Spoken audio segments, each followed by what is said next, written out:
So I think I might be an iPad kid now, because my iPad for a long time became the center of my computing life. Now, I want to tell the story of how this iPad was completely changed by this accessory for me. And I also want to explain why I think that the story of this device explains where we are at now with the Vision Pro. I would say the biggest adjustment is only being able to control exactly what you're looking at. It takes a few extra brain cycles to remember to always be looking exactly at the thing you're controlling. The first few times you use hand and eye tracking on the Vision Pro, it's awe-inspiring. It feels like a superpower. The next few times you use hand and eye tracking, it stops feeling like a superpower. And in some cases, it actively makes using the Vision Pro harder, because forcing you to look at what you want to control is actually really distracting. I was all set up to do some real work, except one big problem. This is typing. Yeah, it's a struggle for anything longer than a quick message. Thankfully, I have never been so happy to see a keyboard. So I got this great comment the other day from this viewer who said, whose name is MaxiRu629, and they said, "There's nobody worse set to feel comfortable with the shift than those entrenched in the vestiges of point and click, also tap and swipe, computing. It would be like saying that with only a week of time using multi-touch display, that they are bad because you can't use it without looking at it since there are no physical markers." This is a famous reference to something that I think Steve Ballmer said, that the iPhone would never take off because it didn't have a physical keyboard, and that people who were serious about using the device wouldn't want to use it because it lacked that physical keyboard. He was talking about email. He was talking about the BlackBerry. He was talking about how the iPhone would never take off. And I think MaxiRu was really right. And actually, they inspired me to make a short about this, where I kind of ended up comparing the iPad and how it evolved to what I think the evolution of the Apple Vision Pro will be. Now, I think that the iPad here is a perfect example. For many years, Apple touted the iPad as the future of computing. Right? They said that it would be the thing that would replace your Mac in a lot of ways. People even thought that the Mac might die because of it was kind of rotting on the vine as the iPad continued to progress and progress and progress and nearly get to that point of becoming the next computing platform that Apple bought all in on. Now, there's a whole set of reasons why that didn't end up fully happening, right down to the recent resurgence of the Mac. But let me start thinking about the evolution of the iPad and how we might apply that to Apple Vision Pro in the future. Now, iPad was already a question on its launch, right? It evolved from iPhone's learnings about multi-touch and became a device that you could hold the web in your hand, that it would be your armchair computer. You'd sit back, hold the web in your hand, read through, hold it up, watch your movies. It was a great consumption device from the get-go, which was a great application for something of this size and its heaviness, its lightness, whatever. It really opposed it to both the iPhone in terms of size and the Mac in terms of which directionality you think that you might end up using the device. Now, over time, Apple started to realize that you could add things onto this iPad, make it more of a modular computer, and eventually make it so that it might have the opportunity to become the next computing platform for Apple, the next big thing for them, right? And so you got things like keyboards, you got things like mouses, you got things like pencil, and people were kind of continuously surprised by these additions of these peripherals and why Apple would add them when we thought that, as Steve Jobs famously said, that if you saw a stylus that they blew it. Now, don't get me wrong, multi-touch was still very important. Obviously, it's the primary interaction model for an iPad, right? But over time, as you added these keyboards, these pencils, these mouses, you got them because they were maybe more familiar, or maybe they had more bandwidth or something else, right? And as you saw iPad add more things that made it a serious computing device, things that made it more of a computing platform, you needed more computery inputs. But I'm wondering if that will always be the case. Now, after posting that short, MaxiRu replied. They said, "I've been using it for a couple of days now," referring to the Apple Vision Pro. it's very hard to use without a physical keyboard for productivity. Maybe I can stand to do it without a mouse, but for keyboards, it's a must, at least at this point. I wonder if they could detect a table and pin the keyboard to it for more natural typing, etc., etc., etc. I think time will tell. So in that span, and I really appreciated Maxi Rue's kind of a willingness to have a conversation with me about it, and especially their comment about their experience with the device and how productivity is a big issue without a physical keyboard. And that's been my experience too, right?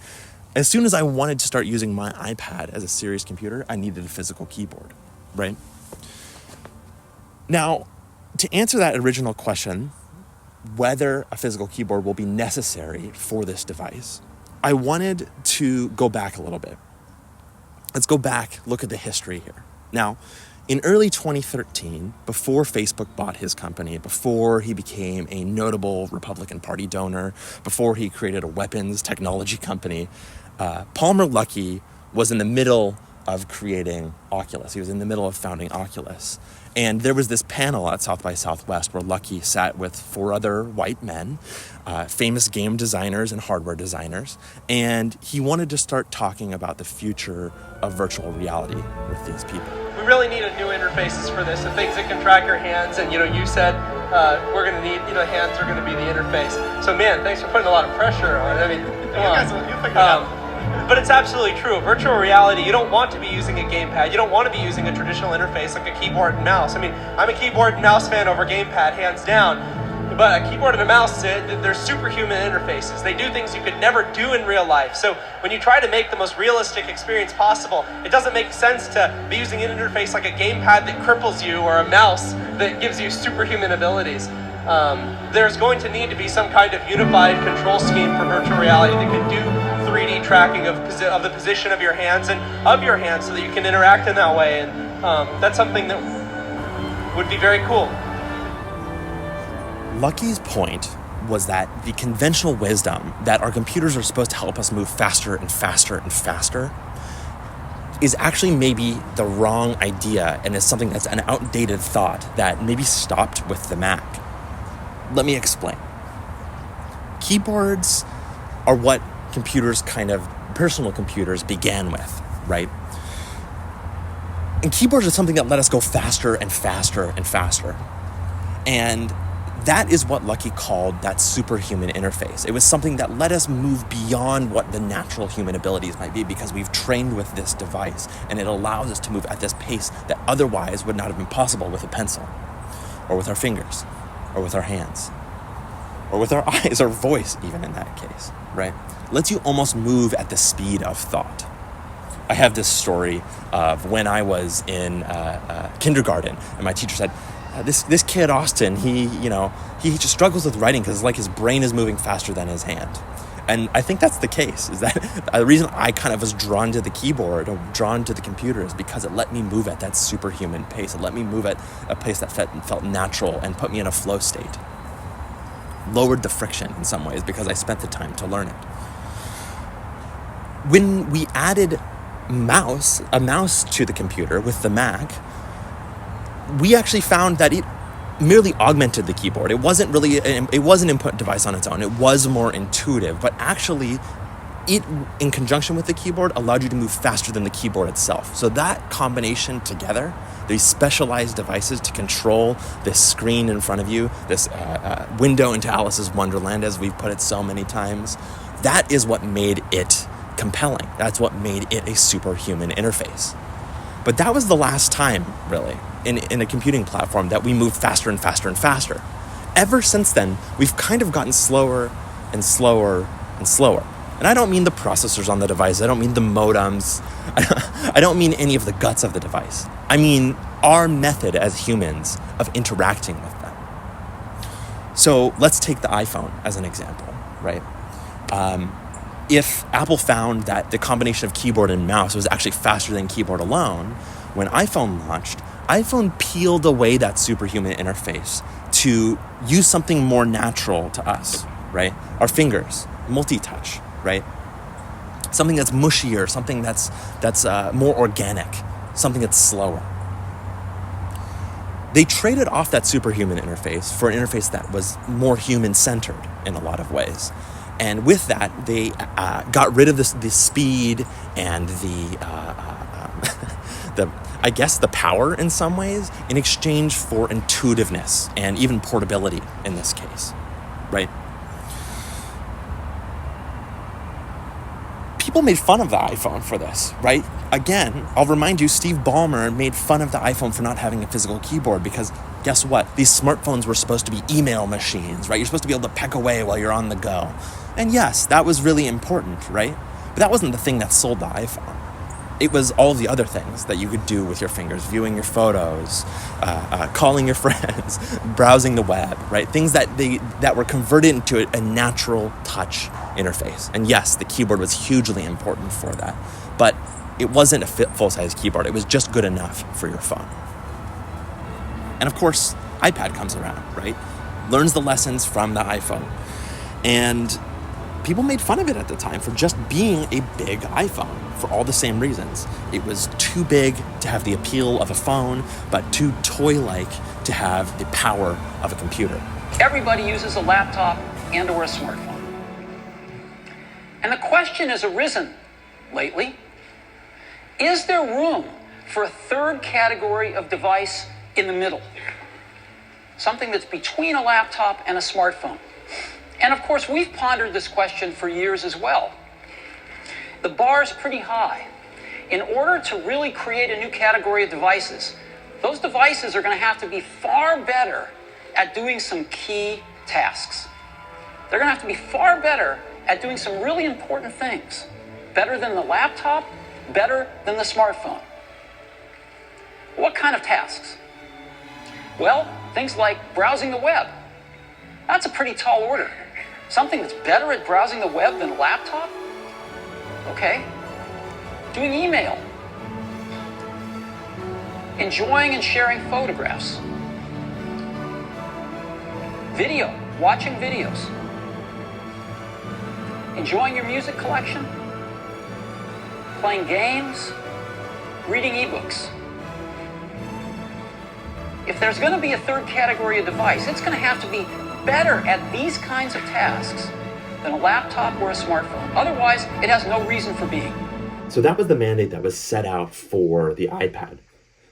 Browsing, email, photos, video, music, games, ebooks. It was a little bit iPhone, a little bit MacBook, and people weren't sure whether there was a space for it in the middle between those two devices.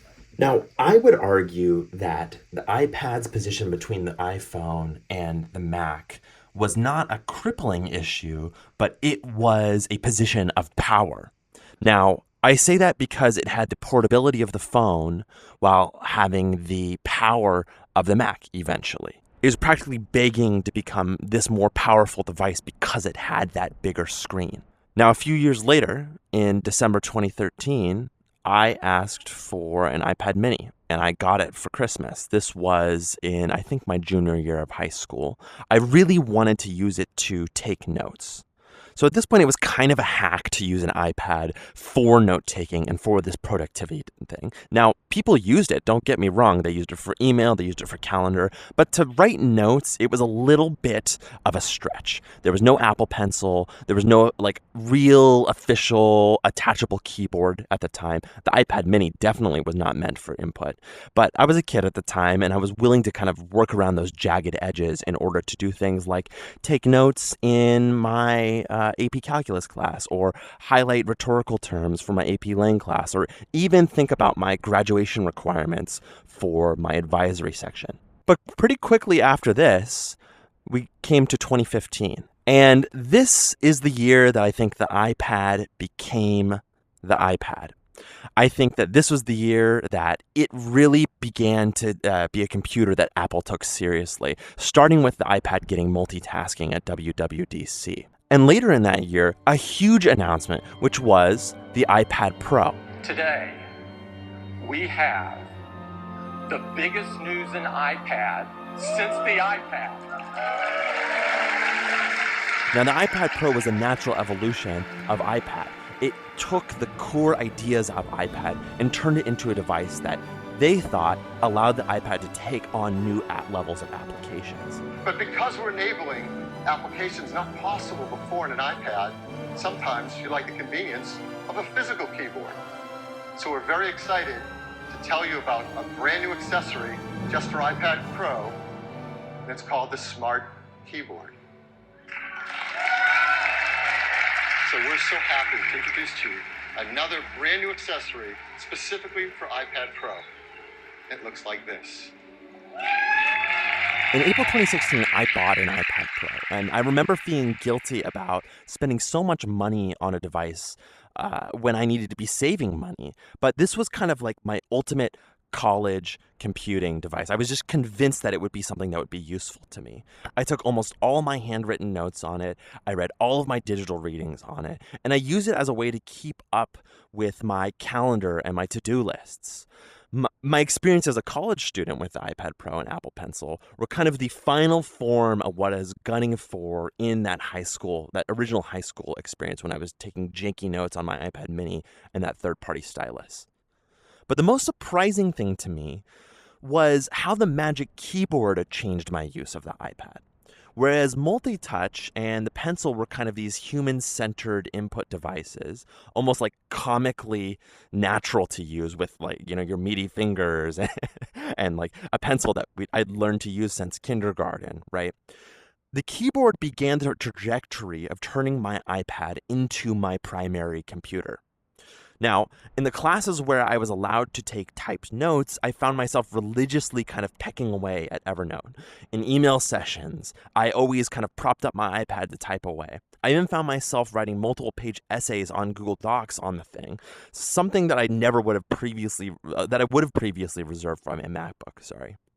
Now, of course, my Mac was so crucial for me at the time. I was studying computer science at the Allen School, so a real computer was necessary for development work, but like right under my nose without me really realizing, my computing habits were starting to like truly shift. Hey, what you doing on your computer? What's a computer? Now, there was this famous ad in 2017 that Apple released. And again, this is a few years after I think Apple began to really commit to the iPad as a computing device. And I think that they kind of knew where they were headed with iPad at that point. It was maybe kind of a true successor to the Mac in many ways. Now, the Mac maybe wasn't going away, but as the future of a computing platform, iPad represented something very powerful to Apple. In fact, that ad, I would say, actually was one of the most controversial ads that I had ever, at least the most thought-provoking ad that I've ever kind of seen Apple release. It really forced people to think about what the future of computing was, and people discussed it and were angry about it. It causes deep emotional reaction from a lot of people, right? And not too long after that, the following year in October, Tim Cook went to New York and announced the iPad Pro redesign. In that event, he called the iPad the most popular computer in the world. He said it was the most flexible computer that they had. It was a personal and powerful tool, that Apple Pencil made it a sketchbook, that a keyboard made it a mobile office, right? That it could be an external monitor as an editing bay with Sidecar, and that it was the best device for augmented reality, right? Not too long after that, in 2019, they actually rebranded iOS to iPadOS on the iPad. Now, this is what I mean. I feel like this was the year that the iPad became the iPad. Like, it not became the iPad, became serious. It was kind of the final form of what the iPad would become. They kept referring to it as this magical piece of glass, right? And this, finally, with this design, it became that. Now, 3 weeks after WWDC, after the rebrand to iPadOS, I moved to New York. Now, we have traced this from 2015, when I think Apple kind of started to finally figure out what the iPad was going to do, when they really committed to it. When I got my iPad Pro, when the "What's a Computer" ad became the controversy of the day, when Tim Cook pronounced that iPads were the most popular computer, notebook type computer out there, and that there was a true rebrand to the commitment of iPadOS instead of iOS. This was a pivotal moment in my life as well. So I moved from Seattle to New York to begin my teaching career. with the dynamic duo that I had of my iPad and my Mac in my hand. That summer in Hamilton Heights in the Bronx, I was making the transition from being a student to kind of being a professional, right? And my iPad habits started to kind of die hard. I really badly wanted to continue using my iPad as my primary computer. When I started teaching classes, actually, I used my iPad as like a presentation device, as a whiteboard, as a portable web browser. But when I had to start doing the real grunt work of teaching, which is like lesson planning and grading, I kind of kept finding myself back on this familiar territory, which was with my Mac, with a keyboard and a mouse, where I could get real work done, right? But as I transitioned out of that summer training into like my real jobby job, the kind of trend going back to my Mac basically just continued until the point that it became my computer. Right? I kind of very quickly found myself using my iPad as a whiteboard and at home as an entertainment device, but it had been relegated in favor of this like dying MacBook, honestly, because the reality was that even this old crusty Mac, even on that old crusty Mac, I could get more work done than I could on my iPad. The keyboard on my iPad had gotten me halfway there in college, but for my professional computing needs, I needed a device to get me all the way there. So that brings me to March of 2020. Now, if I moved from Seattle to New York in 2019, in 2020 was the year that the iPad finally got cursor support. It paired the keyboard with the mouse. And like I said, the keyboard got me halfway there on my iPad, but the keyboard and mouse combined, that was when things finally started to click. So in October of 2020, I bought my iPad Air. And that was because I could buy the iPad Air, I could have an Apple Pencil 2, and I could have a Magic Keyboard. That's my current iPad right now. I got those things because I was able to finally justify buying an iPad Air to replace my MacBook because it augmented these kind of very human inputs of this pencil and my fingers and everything like that with these kind of deeper affordances, the superhuman affordances of a keyboard and a mouse. And I think this dichotomy between kind of this human interface and this superhuman input was reflected when I would use each of these input methods. Now, in the classroom, it's a space that requires this mushier human touch, right? And I guess I ended up using my mushy human fingers and Apple Pencil to deliver my lessons that as I kind of circulate the classroom, I'd walk around and use my pencil to draw and project it on the whiteboard, or go up to a student and take it off the whiteboard and draw a problem with them and work through it with them. It was a very open and human and slow and deep interaction with the people around me. Now, during my planning periods, I'd throw on the Magic Keyboard, and I'd use the keyboard and mouse to work in these kind of deft bursts of productivity, throwing together presentations, putting together my gradebook, throwing together lesson plans, all of those things that were very, the worky part of the work. Now, in between those two, on my train rides home, I'd peel through a bunch of downloaded web pages that I'd have, and I'd find inspiration for lessons and put the web in my hand, kind of just as Jobs had originally promised. Does it feel like that friction could ever go away for you? Like, at some point you could see yourself doing it more naturally, and it's just you've had 5 days with it? I've asked Apple about this particular thing. This is a big philosophical, meaty design question, right? Yeah. Like, should the control of the thing be directly linked to what you're looking at, or should those things be disconnected? And they're like, you get used to it, and two, that it's not the only input on the system, right? You can connect a Bluetooth keyboard and trackpad. You can use Siri to do all this stuff. Like, we want to expand the range of computing inputs beyond the mouse and the keyboard. And after 5 days or 6 days, I'm kind of like, well, the mouse and keyboard are historically undefeated. So, good luck. So in many ways, this completed my iPad Odyssey. Finishing with the addition of cursor support, but starting all the way back at the beginning with a few things that the iPad was meant to be good at. meant that I could finally go from using a janky setup in my high school classroom to using my iPad as a full-time computing device as the center of my computing life and my professional life as a teacher. I'd really completed that odyssey from human interface to superhuman interface. And I'd moved from iPad and fat fingers to iPad, fat fingers, precise pencil, keyboard, and mouse, right? The thing that I keep thinking, the more I think about it, that's remarkable to me, is just how much the iPad kind of fell backwards into being this good, old-fashioned computer. Like, a keyboard and mouse are really, really old ideas at this point. And those old ideas are what it took for the device to become a serious, powerful productivity machine for me. And I tell this story because, as the comment section is quick to point out, we're in the original iPad stages of the Vision Pro. Native apps are relatively scant. It's been a week. It's a true 1.0 device. That's all agreed. I agree with all of that. But I look back to the journey of the iPad, a device that Apple at one point positioned as the future of personal computing, to give us a clue into the future of what might happen with Apple Vision. You see, Apple loves to center these squishy, intuitive, human inputs, these things that make it accessible to everyone.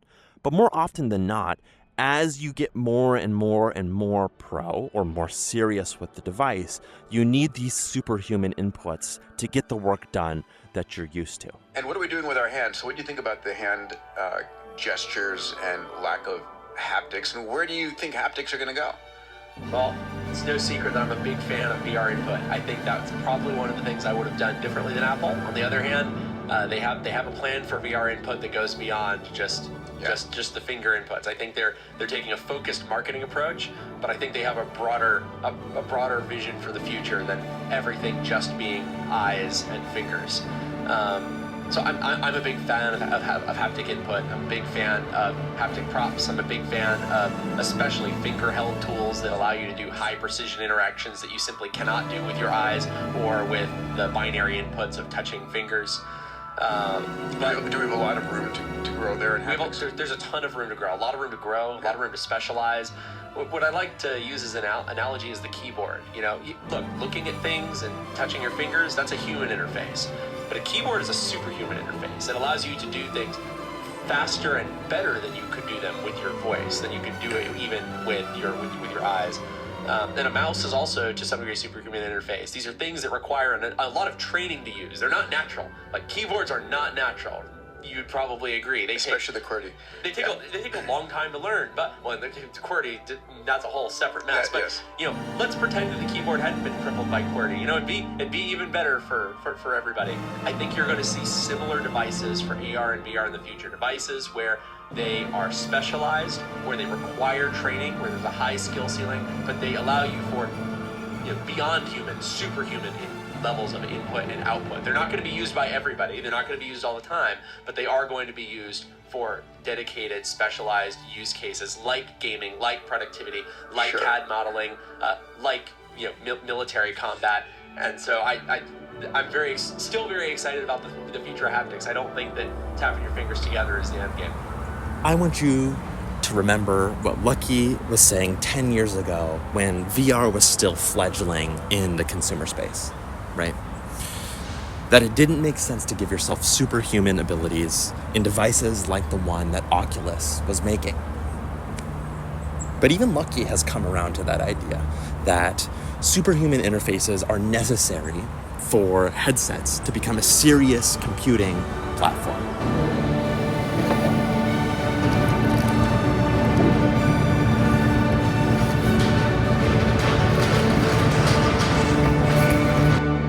Thanks for watching.